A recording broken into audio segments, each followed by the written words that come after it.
good? All right.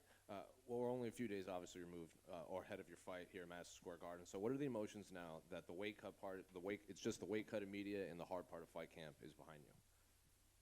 It's just relaxing.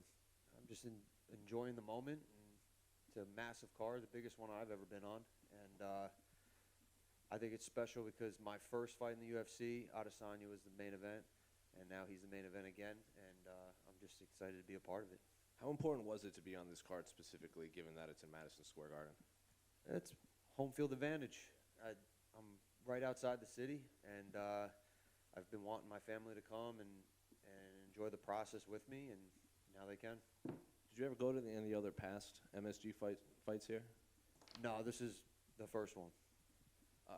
In looking at your opponent, when we were at media day in his last fight in Singapore, his opponent predicted that he was going to have a fight of the night solely because the guy you're fighting can take a lot of damage, and it just aesthetically that usually leads to fight of the night. So when you look at his tape, is he that durable as like his past opponents say? Yeah, I mean, he's a tough guy. I mean, there's no easy fights, and I've always wanted to fight tough guys. I've had tough opponents every time I come out of there, and that's what I want to do. I want to test myself. And outside of his durability, does anything else shine when you look at what he can do? He's a great counterpuncher. You know, he's got great timing. Puts good combinations together. So, you know, I'm excited to test it.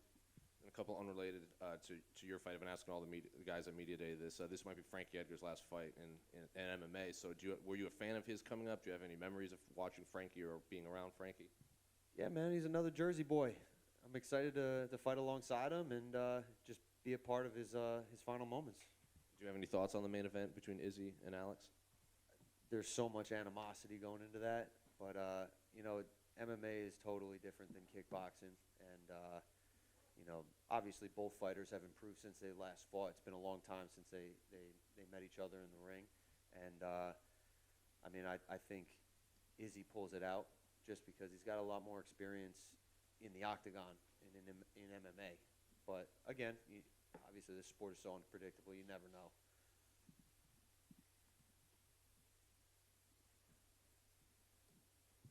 Mike, your fight right after your teammate, Julio Arce, is that going to be tough to like warm up and get ready and kind of root for him too?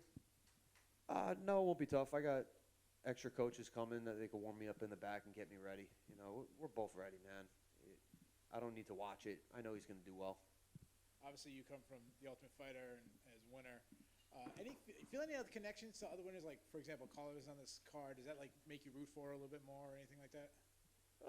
You know what? I don't really think about it, to be honest. You know, after the show, it was just like, all right, now I'm a UFC fighter. It's time to climb my way back up. Obviously, you want to put on a good performance in front of the home crowd. What's your prediction? Man, I really think I'm going to get a finish. I need one. I want one, and I've been dreaming about it, so I'm going to go make it happen. Good luck. Thank you. Mike Peck here. This is the first, you're coming off the first losing streak of your professional career. Do you feel any added pressure of, you know, snapping that streak? Well, I hate losing, so that's always number one. I mean, I don't really put pressure on myself. You know, I take it one fight at a time. Yeah, it's the first time in my career I've lost back-to-back fights in anything, and yeah, it sucks, but I'm just going to go in there and implement my game plan, and that's what it comes down to. You know, whoever wants it more. And speaking of pressure, you know, you trained right around the corner in Ramsey. This fight being in New York City and especially in MSG, do you feel any added pressure being under such bright lights here? I don't feel any pressure. I've been dying to fight with a big crowd for a while. You know, it's since before COVID was the last time I fought with a big crowd, because the last few fights I've had have been at the Apex, smaller crowds to no crowd based on COVID and everything. So now that I'm finally back in a big arena, especially MSG, which has been a bucket list of mine in my career, you know, I feed off the energy of the crowd, and I'm excited to just do my thing. Thanks, Mike. What's going on, Mike? Stan the Man from Menace and the Man. So you said you feed off the crowd a little bit.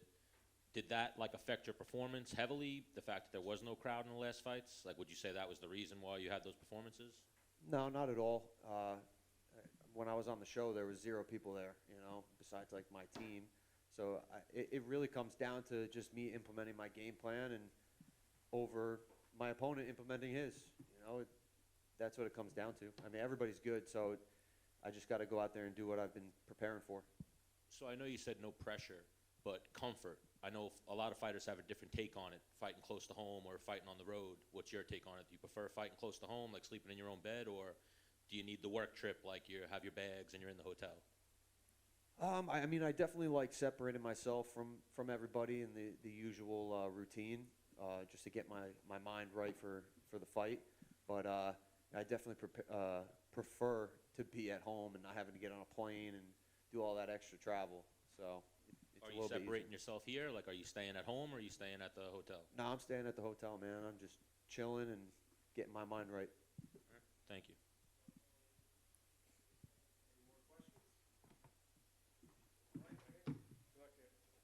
Thanks, guys.